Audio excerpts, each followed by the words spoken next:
Hello, everyone. Sorry, we've had a little bit of a misunderstanding on the invite. So I think some people are on another Teams meeting and might be joining a little bit later, but we didn't want to keep people waiting for any longer on this Teams meeting. Welcome.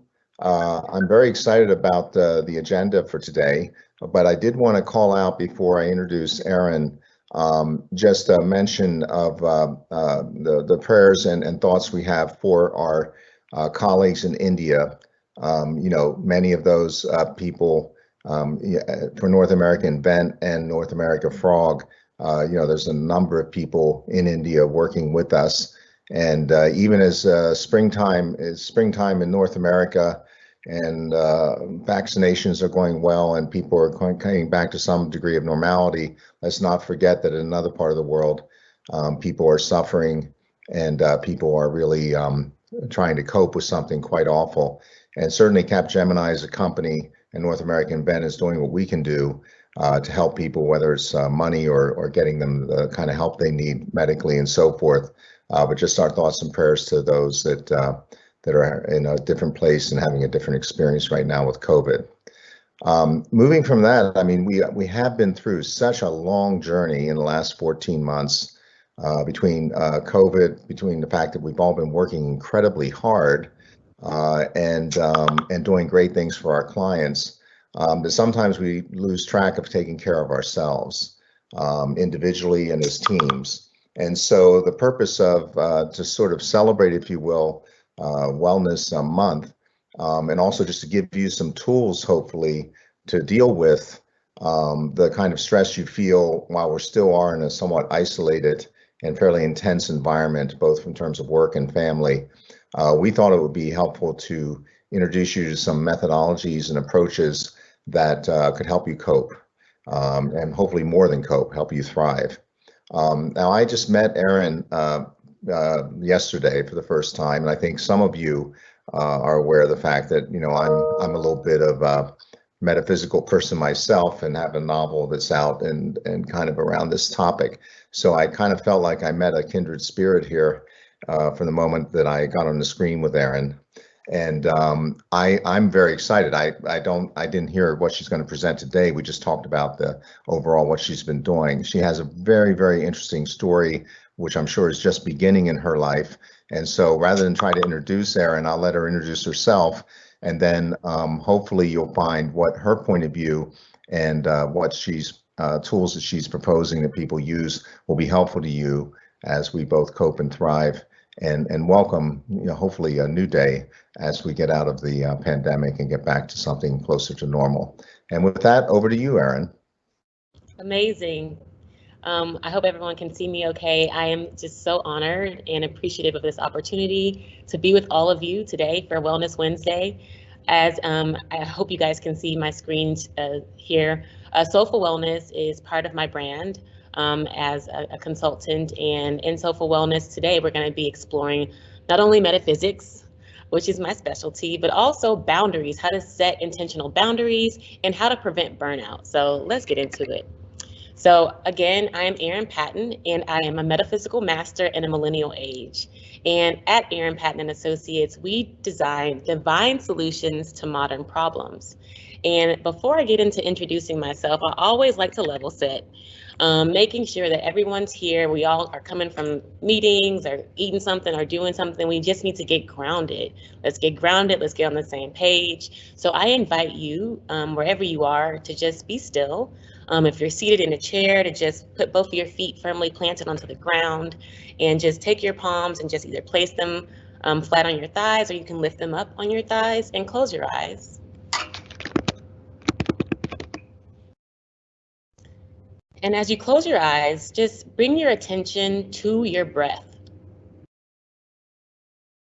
And, if it's going fast, if it's going slow, whatever it is, just go with it.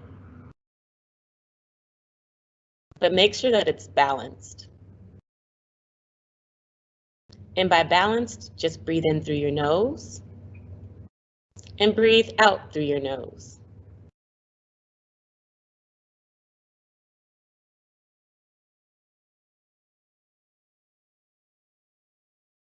Now, as you're breathing, imagine that you're standing upon the peak of a very tall mountain. See it clearly. Imagine you are standing upon the peak of a very tall mountain. And as you look down at the other, smaller peaks and valleys and the homes of those who dare not to climb, take a deep breath. Take a deep breath and feel the sting of the cold mountain air in your nostrils.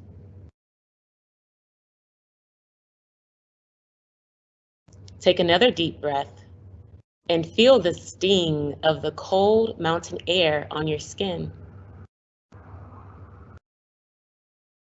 And feel the special feeling of being at the peak of this very tall mountain.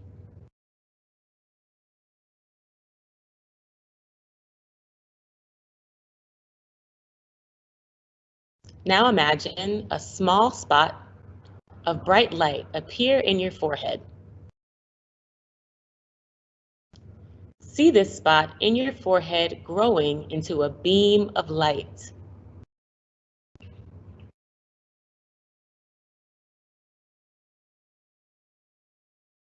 Now, start to see it projecting itself in front of you into a sharp white beam of light.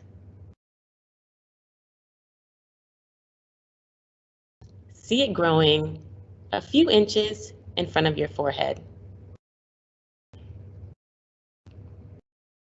Now, see it growing a few feet in front of your forehead.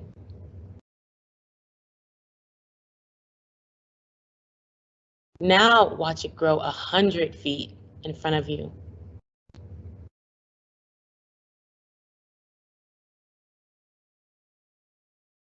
Imagine it growing a few miles in front of you.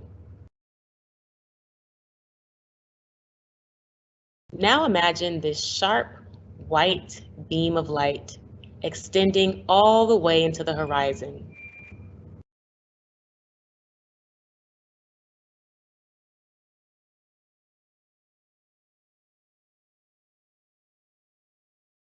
Take a deep breath.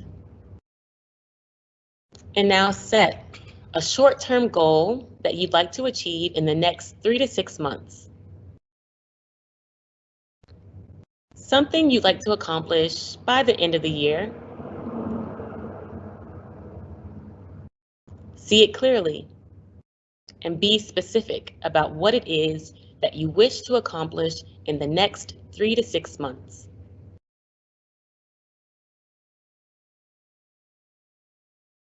As you see it, what are you wearing? Who is there with you? How do you feel?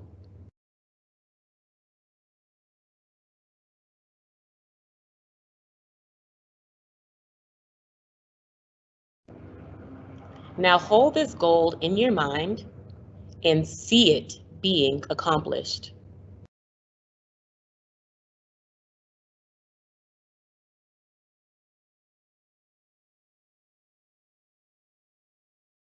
Now take a deep breath in. Take a deep breath out. And bring yourself back to this space.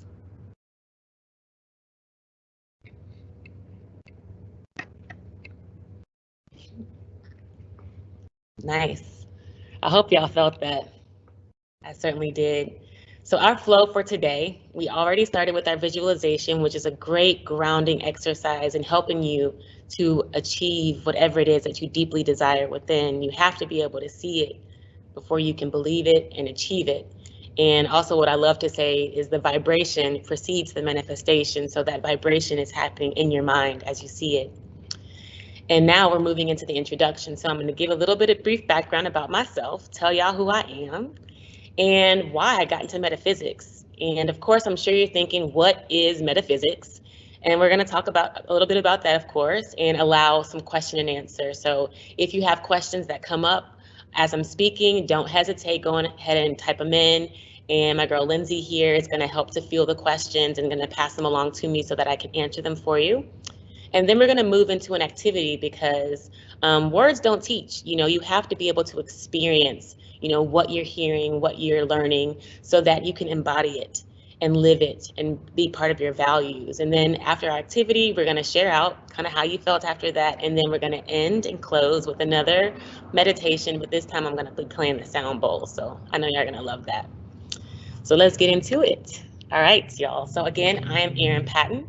I'm a metaphysical master, a serial entrepreneur, and a bit of a global citizen, if you will, in terms of my background and what I've been through and done. And I'm just very excited to share that with you guys. I'm an old soul, and it just shows in who I am and what I do.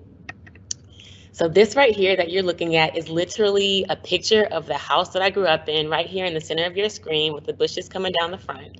I grew up in 3rd Ward, Houston, which has been made famous by the likes of the one and only Beyonce and her sister Solange. And yeah, this is where I grew up.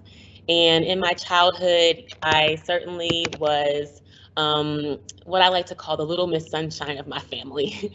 Both of my parents were doctors, and of course, we had our own, struggles, internally struggles, as many families do. And my mom was really determined to raise the perfect child in a perfect home. And so by the age of 2, I was already enrolled in school. I was taking gymnastics, dance, ice skating lessons. I was studying violin and piano and was a star in beauty pageants, which was definitely a thing in the 90s, especially in Texas. Pretty much, I did everything that I could do from a very young age to please everyone around me. That was my status quo. I just pleased. I was a people pleaser. And at the tender age of 6, my life turned upside down. My sister was tragically murdered in a crime of passion by her girlfriend, and my father was sentenced to 7 years in federal prison on medical fraud charges. And you would think that these traumatic events would destroy a young girl growing up in 3rd Ward, Houston. As I mentioned before, it's a historically Black community with housing projects just a few miles away from big mansions. But my experience was quite the opposite. My mother really encouraged me to forget about all the trauma I was going through. Actually, I was completely mute on what I was going through. And to the outside world, I pretended as if all of it didn't exist. I was just Little Miss Perfect. And in many ways, that moniker, that mask that I wore, I fully embodied. And my extracurricular resume was on point. Like I'm sure many of you, or else you wouldn't be here where you are today. So I graduated at the top of my high school class. I ended up attending University of Texas, as you can see here, graduated with honors, was really into like fashion and being cool, and ended up moving on to New York City. I worked in New York. I lived in New York for many years, working in fashion at the likes of Bergdorf Goodman. I launched the e-commerce business at Lord & Taylor. I worked at InStyle magazine. I was really on my way to being what I dreamed of, the editor-in-chief of Vogue. That was like my dream back then, and it still is my dream in many ways. However, I was still holding on to a lot of this trauma and pain underneath it all. I was performing, I was doing all these great things, but totally, completely empty inside, like completely unfulfilled. And I thought that fulfillment would come with more accolades, of course. So I ended up attending Harvard. I think you all might have heard of this place. And I got my master's in business there. I got my master's in public policy there at the Kennedy School of Government. And I just continued to achieve. I traveled all around the world. I visited over 20 countries. I used to live in Brazil. And it was just an opportunity for me to just find myself, if you will, when I was always there. I just was looking for myself everywhere else. And actually, my path from Harvard led me to Detroit. And Detroit, as you guys know, has been going through, or many of you may know, has been going through a re-emergence. And at that time, especially, Jamie Dimon from JP Morgan had invested in the city. All these great people were investing in the city from all over the world. And I wanted to be a part of that, almost like a gold rush, if you will, kind of coming in, pioneering, and changing up the landscape. But when I landed in that city, first of all, no one cared about my credentials, no one cared about my background, and I was really forced to confront myself. At that time, I was going through a lot with my family. My father passed away. One of my best friends was murdered on a vacation in Jamaica where I was supposed to be with her. And it was just, all of these events were happening in my life where I was supposed to be succeeding and making lots of money and just being on top of the world. And it was like, no, that wasn't my existence at all. And I had to do some soul searching. I had to look at myself. I had to confront myself, and my life started to change and shift.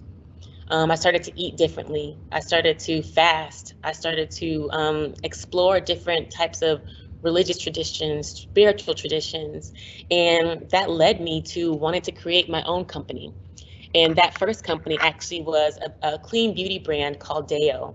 And DEO is an acronym for Defy All Odds. I felt at that time that I had to, kind of push through boundaries, push through walls to get to this place of being fulfilled, of being happy. And that's exactly what I had to do in shifting my mindset and getting support from sources like, therapists and teachers and soul readers and all of these people who really could see in me what I couldn't see in myself. And that is really where my metaphysical journey began. And so we're going to just get a little bit into what metaphysics is, and I can continue to share kind of how my story weaves a little bit more into that. And so what metaphysics is you can break it down, the etymology of the word. Meta, the Greek is Greek, and it comes from Greek roots, and it means to go above or beyond. So think of words like metamorphosis. So morph means to change, and meta is like above change, like it goes from a caterpillar to a butterfly, a completely different form. It takes on a different form. It creates a new dimension. It goes from crawling to flying. Those are two crazy changes. And so think about the meta aspect. And the physics is exactly how we understand physics to be. It's the physical world, the three-dimensional plane that we live in, all the tactile things that we explore in this, what I call the spacesuit of a human body.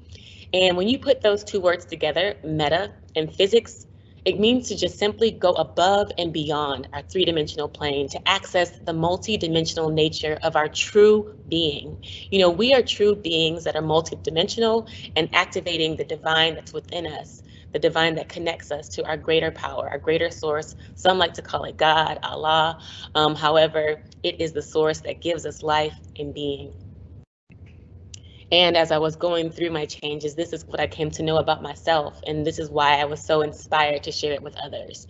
And not only share it with others in truth and in individual capacities, but in business. And so that kind of brings us to where we are today, and how I'm even here today, because I believe that metaphysics, what we would generally separate from the workplace, what we would check at the door, I want to bring it all the way in. Actually, I want to bust through the door with it. And so that's why metaphysics is, I want to show you how metaphysics is important to organizations today for a few different reasons. The first is, and Harvard Business Review said it, so if HBR says it's, then it's, it's facts, right? So self-awareness enables employees to see themselves more clearly, period. Having more self-awareness, which essentially is a higher consciousness, allows us to be more confident.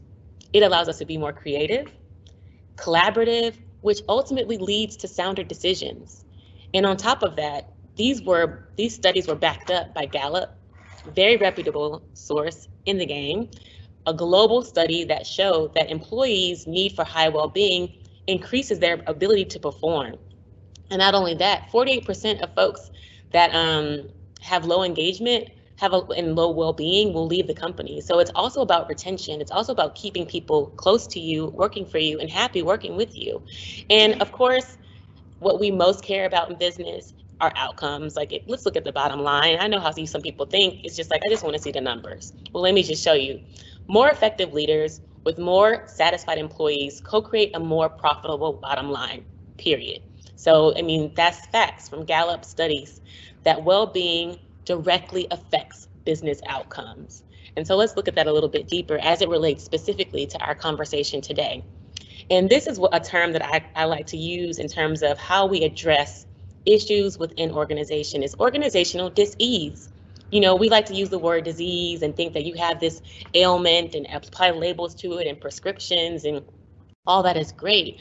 However, fundamentally, disease is caused by dis-ease in the body. When you're not at ease, when you're not at peace, there's going to be some disruptions. So that's dis-ease. And for us, many of us in this pandemic, post-pandemic, we burnt out. Like we all the way burnt out. And so we want to make sure that we are pouring into ourselves. And, I was talking with Lindsay earlier and a few of your colleagues before this conversation around how the organization is trying to create more wellness opportunities. But even outside of work, we know we have access to therapists. We know we can go to yoga. We know we can go to meditation. It's literally one click away on YouTube. But many of us don't have the time, or we don't make the time, or we lack the motivation. And so that contributes to our burnout. And additionally with that, no one size fits all. So what may work for your girlfriend or your homeboy or your partner or your spouse, it doesn't work for you. And that's okay, because each of us on this planet, like in this entire universe, we're all unique creatures and beings. So of course there's going to be diversity across what we need, and you have to find what works for you. And on top of that, we are all experiencing the boundary issue. Like there are no boundaries, like myself included. I have a 1-year-old son. I also am the caretaker for my mom. So I'm in this house working, talking to him, talking to my mom, trying to direct things while on calls. It's a lot, let's just be real. And the loss of our work normalcy, like being in our confined quarters, like focus, like it's gone, like forget about it. And so we really have to wake up to the fact that change is here. And it's not, and we have to make changes within too to adjust and adapt to this new paradigm. And so to give you guys a little bit more background of the consultancy and what I do, just very briefly, it's just meta business. So we are bringing divine interventions into business. And we start really and truly by just assessing the soul of the organization, the individuals, the end consumer, everyone that's involved in the chain of the organization. Because if you don't look at the whole, you can't be able to solve, the little details. That's why it's called holistic. And then we move from that assessment to then the strategic planning, which combines all the modern technologies and tools and data with very ancient, tried and true practices. There are laws of the universe, just like laws of gravity. You can't teach that, it just is. That you have to be able to bring into, the work that we do to ensure that we are activating our greatest potential. And once we kind of go through that process, then we kind of look at what's working, what's not working, find the balance, and then celebrate, because you always got to celebrate your wins. So now we're going to get into the metaphysics, which is the best part, my favorite part, and really explore the soul within. And I use the word soul without the U because soul, as we know in Latin and Romance languages, represents sun. And there is really and truly a sun that lives within us, because as above, so below, as without, so within. And we see the sun every day. It gives us life and being.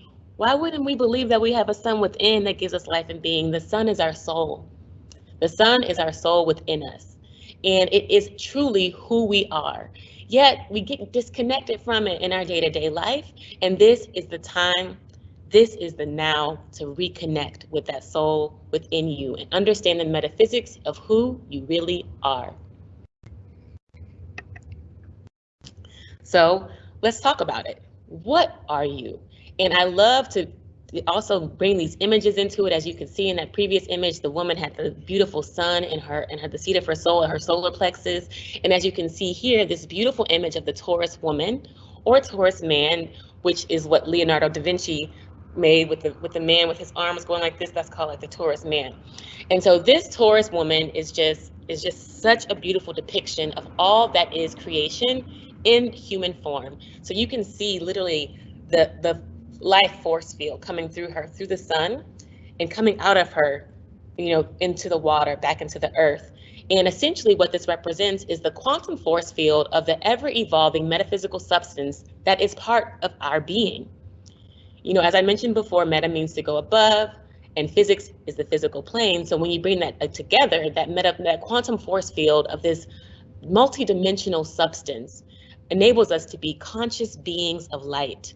We are literally light beings in these human bodies with the ability to connect to, activate, and integrate divine intelligence. and create your own reality. So as you're doing this divine work and connecting with your divinity, you are a creator. You are a god, a goddess. And I know it's hard for some people to receive that, but it's the truth. You know, if you're connected to God, what makes you not a god? If you're connected to God, what makes you not a goddess? And so really and truly, we have these abilities to activate something that's so rich and that's so unique to being a human being is consciousness. Consciousness in itself is our greatest gift, and it is our divinity.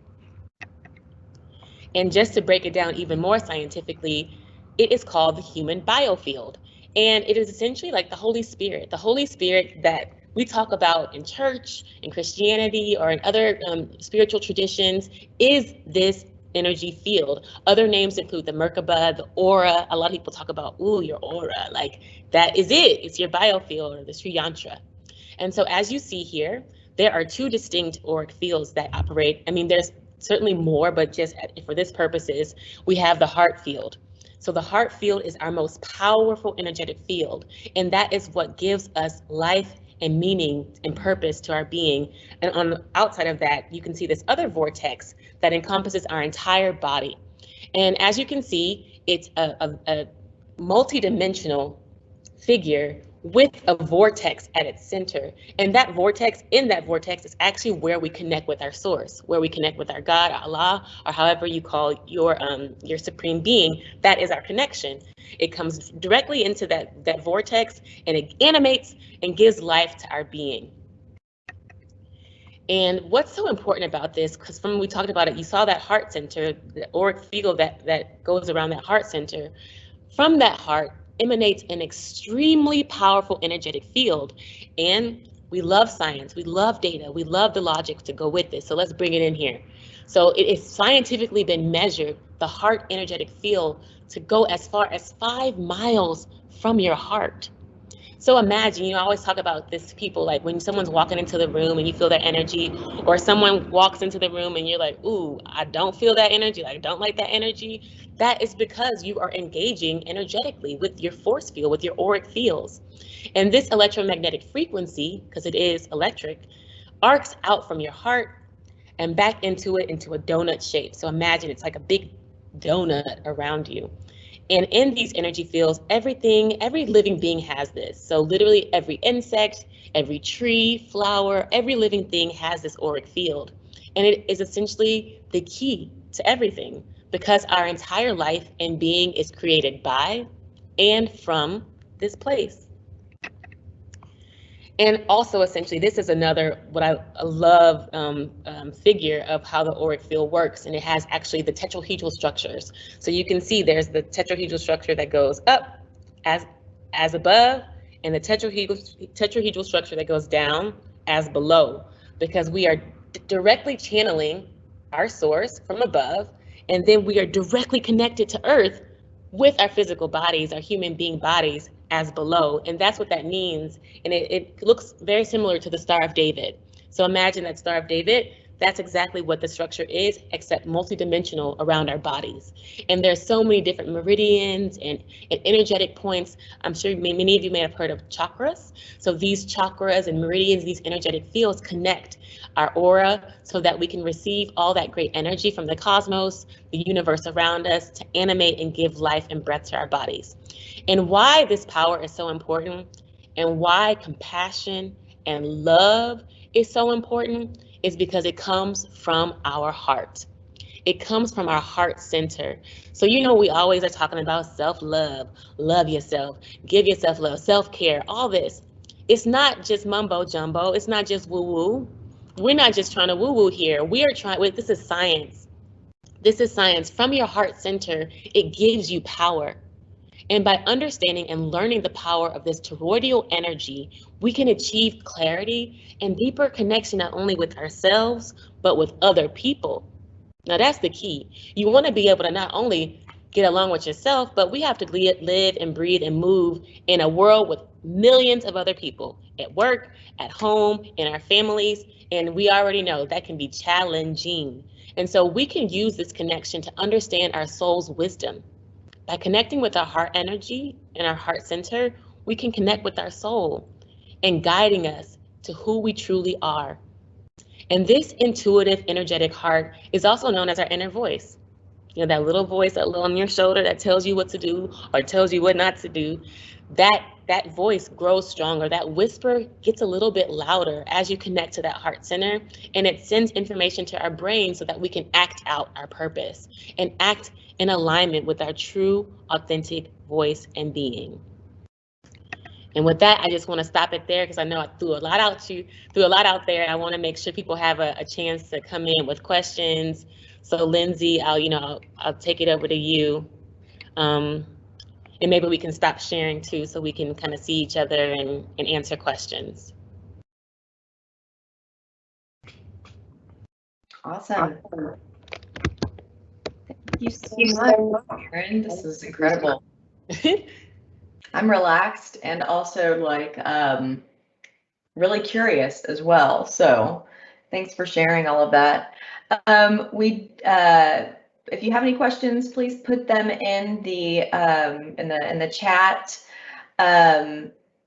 We do have one question around your lived experience and your trauma and your childhood, and curious, what did you find was the best method for you to process those events? Ooh, a lot of conversations for me. I had to talk about it because, as I mentioned to you guys before, it didn't exist in my family. Like, to this day, we don't even mention my sister's name to this day. And we don't talk about what my dad went through. He came back home and it was almost just like, Daddy's home. Like, he just came back home. And so I literally just needed to talk about it. And so I spent a lot of time talking, crying, affirming myself, because I for some reason felt guilty. I felt a lot of shame. I felt guilt and shame. Those were the two biggest feelings that I had about my life. And then, so everything else that I experienced was guilt and shame. And so I had to release that guilt and release that shame. And it came through very intentional therapy sessions, through healing sessions. I believe Andy talked about working with soul readers. I work with soul readers to help me see the truth of who I am. And once you're able to know who you are, like I talked about before, we're multidimensional beings. In many ways, we've chosen this experience. We've chosen to come here to learn these lessons so that we may ascend. And once I started to grasp that, once I started to overstand and understand that concept about myself, that I'm divine, that these experiences actually don't define me, but they empower me, then I was able to come into healing. But first, I had to cry and talk about it a lot. Yeah, that processing is so important, and there's not sometimes a destination for that, or you don't know what the destination is when you start to process. Yeah. Another question came in. Are there techniques that you use to get in touch with your inner voice or your heart? How do you harness that? Are there certain techniques that you use, or is that going to be in the next section of the talk?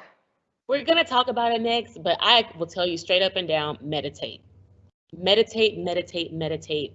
There is no faster way to get to your inner voice than to still your mind, still the body. We are overstimulated in our world. We are constantly on our computers. We're constantly on our phones. We're driving, we're talking, we're eating, we're watching TV. We are completely distracted, and taking in everyone else's programming, taking in everyone else's thoughts and beliefs, and not taking enough time to sit with our own. Sit by yourself. Go walk in nature by yourself. Literally be by yourself. You're not going to hear it. I mean, I shouldn't say you're not. I shouldn't say that, because some people, it can happen like this. For me, it didn't happen like that. But I would say it can happen instantaneously. It can happen over many years. Be patient with yourself. Be kind to yourself in the process, because that is also the key, is that we are high achievers. We expect quick results, if not quick results, tangible results. And this isn't tangible, this is intangible. Everything about this journey is non-physical. It's non-physical, and in our physical being, we have to embrace the non-physical, and that can be hard to grasp for some in the beginning. However, just to answer that question real quick, meditate. All right, and then I want to leave enough time to be, oh, and here's my daughter Millie. Everybody at Frog knows Millie. Hi. Hey, Millie. She makes appearances in my calls unplanned. So one more question before we move into the next section here, because I think you'll address some of the questions around setting boundaries. Yeah. What do you think are the biggest points of resistance that you see in here in corporate and kind of the corporate space as it relates to boundary setting and these types of practices, bringing them into the corporate setting? What are some of the resistance points you hear? Yeah, the resistance is that there's a few. And I believe one of the most pressing ones is the political correctness of it. You know, there is this idea that church and state, church and business are separate, but this is not quite the church. You know, this is our reality. This is it. You know, this is why we're on this planet, is to connect with source and to access our divine and to create, you know, our most imaginable goals and desires for ourselves. And to have to check that at the door, it's the antithesis of what we, our human beings, are meant to be doing on this planet, which why so many of us are burnt out, which why so many of us are lost, which why I suffered for so many years of what am I doing? Why am I so unfulfilled? And I'm getting all these accolades and checking all these boxes. So the biggest, I believe, hurdle is the political correctness of it. Can we talk about spirituality in the boardroom? Can we talk about it in our managers meetings? Can we talk about it at lunch and not be offended and be open and be compassionate? That's the key, you know. And then I believe, second of all, it's going to take a little of a pause, which I believe is difficult in business settings. We're on a go, go, go. Let's get up, you know. We're talking about, you know, Andy working from different time zones and things like that. Like, you got to get up and work. But this kind of work actually requires you to be still, to be quiet, to stop working. And that also goes against what is best practice in business, and that's to think and analyze and reflect and do all these things. And when in reality, in the non-physical and in this kind of work, less is more. You know, the sages say, do nothing and accomplish everything. Can you imagine if you go into your job and you tell your boss, I'm not gonna do nothing today? Like, what? Like, that's funny, for real. But truly, that is how this works. And so these are some of the hurdles, is that a lot of the laws of the universe and a lot of the laws of spirituality completely contradict the laws of the workplace. Thank you. Yes, that is funny. Sometimes I feel that way. It would be better for everyone if I did nothing today. So let's get in. Many of the questions that are coming in are around, you know, kind of some tangible, you know, techniques to set boundaries and how to overcome the guilt associated with setting boundaries. And so I know you're going to get into that next. So why don't you take it forward there? And then if we have time for more questions at the end, we can do that, or we can post them for responses to follow up. Yes, and I'll actually move very quickly through this activity because I believe it's actually going to be shared out with all the attendees and folks that couldn't attend. So don't fret, you know, take your time to kind of walk through this with me, but then also take more time later to do it on your own. And so what we're going to focus on now is the energy wheel. And very simply, where your focus goes, energy flows. And where your focus flows, energy goes. Both in the same. So first of all, we're going to kind of look at this energy allocation. And so this is a great tool, both to, you know, engage the left brain, the logic brain, which I know a lot of you guys are really good analytical people, and also the right brain, the very creative, experiential part of your being. So the first part we're going to talk about is the left side of the brain. Energy allocation. There are 168 hours in 1 week. So you're going to take a few minutes, and I'm probably just going to give you like a few seconds here, but very quickly kind of jot down, if you can, how many hours you spend working, how many hours you spend a week sleeping. You kind of just like, just average it. Like if it's 6 hours per day, 6 on 7, okay, like kind of just do that in your mind and kind of go through how much time do you spend with family, how much time do you spend on your spiritual self, how much time do you spend with your community, exercising, reading to develop yourself, cooking, eating, TV. Go ahead and add that up for a little bit. And keep in mind that if there are some categories here that don't align with you or don't resonate with you, go ahead and write other ones in the other section at the bottom.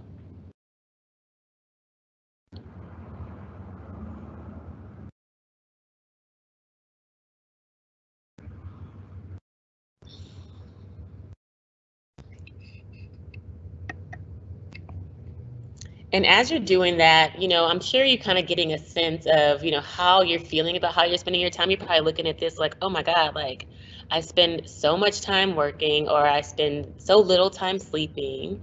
And start to just assess as you're going through this exercise, how you are feeling about the time you're spending.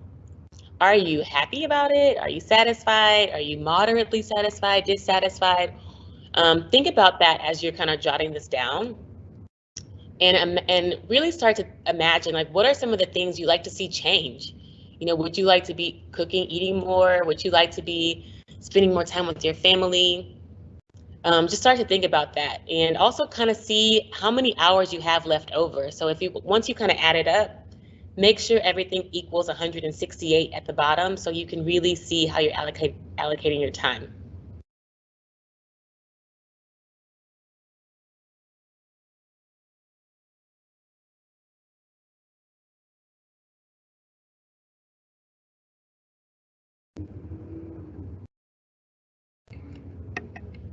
So now, after you've done that first round of energy allocation and you're starting to see, ooh, like I'm spending a lot of time doing this and I would rather be doing this, we're going to do the same exercise, now focused on those activities that you actually would like to be doing more of, or see yourself doing more of. You may not be doing it now even. So in this way, you're going to sort of like rejigger and restructure your first round of energy allocation. So you're going to look at like, how much time do I really want to be working a day? How much time do I need to be sleeping? How much time do I want to be spending with my family? How much time do I need to be exercising in the week? And start to kind of jot that out and make sure again that the total equals 168, because the key is to make sure that you're using up all those hours, or you're able to see if you have some free time. Because if you're not using up all those hours, and that gives you a chance to kind of see, okay, I have like 20 hours, extra hours that I'm not doing anything. And then that can help you start to imagine, what can I be doing in those free moments? Because remember, when we talked about burnout earlier in today's presentation, it was all about time, not having the time. So this is an exercise to help you actually see your time allotment, actually see your time allocation. Where do you have time?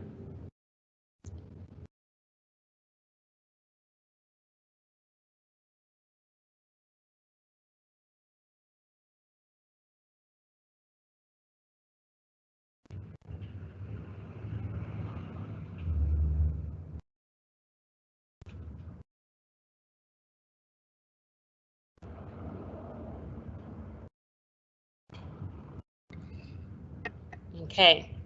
And so now that you've at least started to think more about what you would like to invite into your life, this is the work. This is the wheel, the energy wheel. When we take all that logic and we add a creative, experiential lens to it. So now that you know the activities you would like to amplify in your life, let's get a sense of what that feels like, because as we talked about before in the metaphysics of who we are, our being is animated with electromagnetic force field. It's electricity flowing through our bodies, which gives us emotions, which gives us feelings. And so feelings are really what resonate with us and touch us on a deeper level than just words. Because at the end of the day, words don't teach. Experiences teach. Feelings teach. Emotions teach. So as you're figuring out what you want to invite into your life, go ahead and put all of those things in the center of your circle. For me, examples, I love to cook at home. don't necessarily prioritize it, but when I do, I feel wealthy because health to me is wealth. You know, when I get up early in the morning, whether it's 4:30, 5, 6, you know, I feel at peace. Like I get a chance to do my meditation, I get to journal, I get to read, and I feel so much more at peace. So really, as you put in your things that you want to invite in your life, attach a one-word feeling associated with it.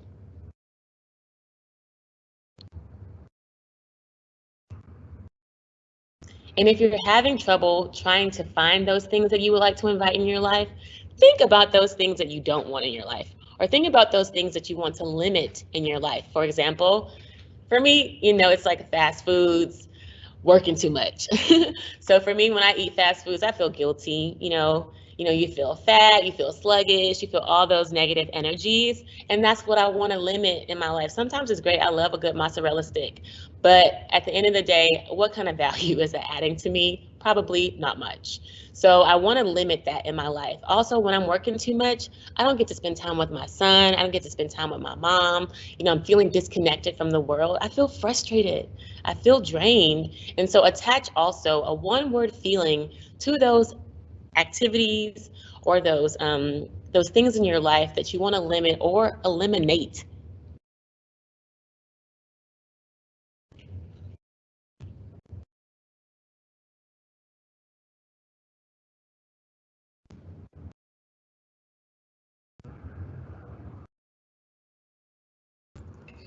And as you're doing that, I just want to talk through why the energy wheel and attaching those emotions to your goals is so important.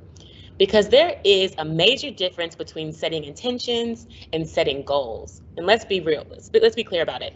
So goal setting is really great because it helps us to see the future. Exactly what we did in our visualization exercise at the beginning of this conversation. We started to visualize what we wanted to accomplish by the end of the year. We could see it, we could smell it, we could taste it. However, sometimes in this mindset, it creates a bit of a tension because we have this focus, this emphasis on something in the future, preventing us from being present, preventing us from being in the now, celebrating our successes and experiences that we have now. And sometimes when we don't reach that goal, whether it's a quantitative goal for work, hitting a metric, hitting a profit goal, whatever it is, sales goal, if we don't hit it, we sometimes get a sense of failure. And that sense of failure does not serve us, and activating our purpose, living in our purpose, and realizing our dreams, which is why intentions and more emotion-based setting is so important, because as you're setting and living in your attention, you're really allowed to focus on who you are in the moment.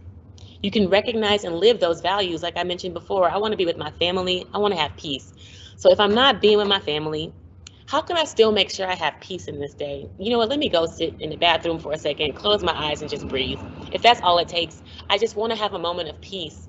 So then when you're not able to hit those goals and hit those targets, you're at least activating that same emotion in a different form. And when you're doing this, you are raising your emotional energy, which we talked about before. When you raise that heart energy, that heart power, you have the ability to also be more physically energized, more present, more aware, more conscious. And then these intentions help to provide a roadmap for how to live out each day.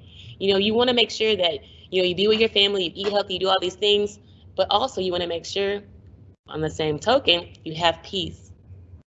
You feel wealthy, you feel healthy. You have, you feel like you're activating some of your genius. So this is a roadmap to get through each day. Whatever form it may take, you're still getting those same emotions. And essentially, as you're doing that, you are inspired and motivated to achieve your purpose. So that goal you set, you're more likely to get there because you're just vibing. You're vibing, you're flowing, you're having that good energy. And when you have those good vibes, remember, like I said at the very beginning, your vibration precedes your manifestation. You have to have that good vibration of success. You have to have that good vibration of happiness to achieve that which you want to have in your life. And so I also kind of want to lead with this quote from the Upanishads, which is this ancient Vedic text, this ancient Indian text. Shout out to all the people in India. We talked about them earlier in the event. This is from their ancient scriptures. And it reads, "You are what your deepest desire is. As your desire is, so is your intention. As your intention is, so is your will. As your will is, so is your deed. As your deed is, so is your destiny. Y'all get that? So whatever your deepest desire is, set an intention. Your intention activates your wills and your actions, which ultimately determines your destiny. So go ahead, make those intentions real, make them tangible, feel them in your heart, and you have no choice but to see it manifest. And so with that, I would love for Lindsay to hop back on. I think, Lorenzo, if you can stop sharing the screen so the folks can see us talking here and we can hear from our audience about how that resonated with them. I don't know, Lindsay, if you have any insights of how that resonated with you. Yeah, thank you so much, Erin. That's a really great tool. Oftentimes we will refer to it at Frog as energy gainers and drainers. Oh. So it's kind of thinking about, when you think about your job and your role at Frog, where do you gain the most energy? What do you prioritize at the top of your list because you want to? And then what do you put off and keep putting off and procrastinate on? And that can often tell us a lot about what types of roles, will be more fulfilling than draining. So thank you for sharing that. The circle. I had one thought when you were sharing that, which is a reminder to kind of extend grace to your fellow colleagues in Vent and make sure that you understand that everybody's circle looks different. Everybody's circle is different. They're going to put different things in their circle depending on their lived experiences and their current life situation. And people might be taking things out of their circle and putting other things in, depending on what's going on in their life. So be mindful of that. Be gentle. Extend grace.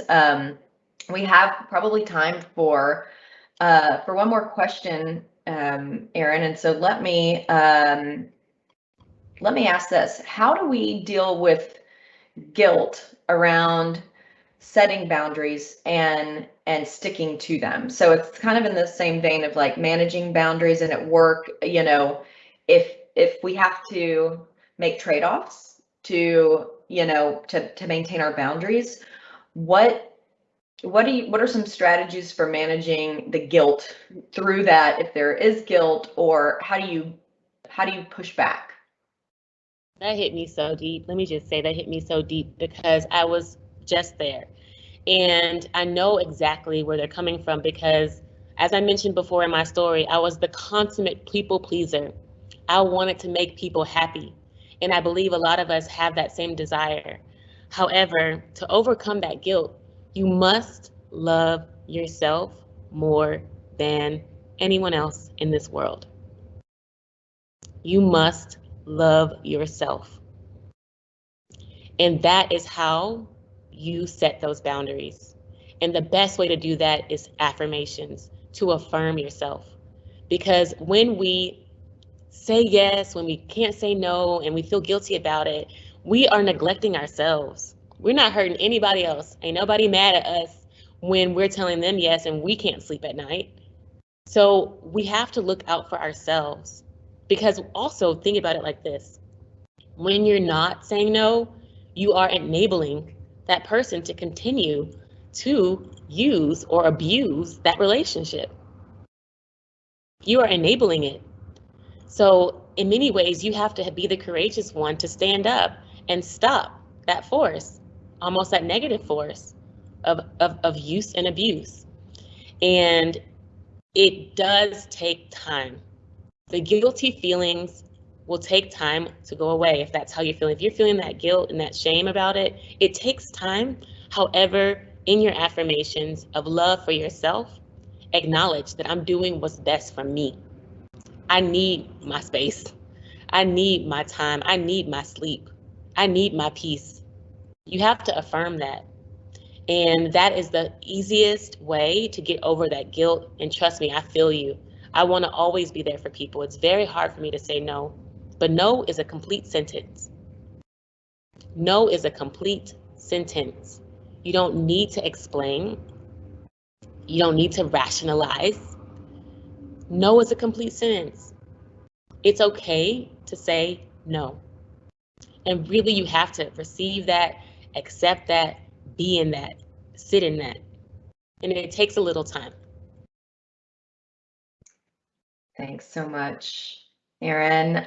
We are at the top of the hour, and I just want to say again, thank you so much for spending time with us, for sharing your experience, for sharing your tools. And we do have a few more questions. Maybe we'll send those over to you if you want to answer them, and then we can share those responses back out to our colleagues. And yeah, we appreciate this, and I hope everyone has been able to carve out some time to explore that exercise and, you know, find your meditation moments. So thank you very much, Erin.